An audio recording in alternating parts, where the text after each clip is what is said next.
Ito naman downhill, ang pakilagay sa brake. Kapag naman ikaw ay natataranta, bawasan ang speed. Ina-overtake, hayaan mo lang. Huwag kang tititig sa kanila. So, ilang lane yan?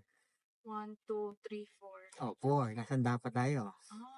Sa grupo ko lang. Yan. Kaya dapat hindi ka doon pupunta sa kabilang lane. Okay. Yan, dito sa padalawang lane ka. Kaya hindi wala tayo doon kasi may mga poste.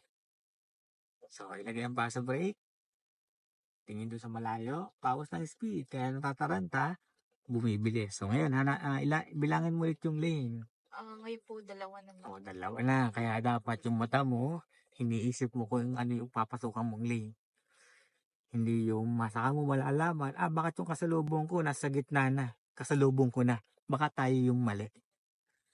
Kaya yun yung ang tingin malayo talaga. So, ilang lane na ulit? 3.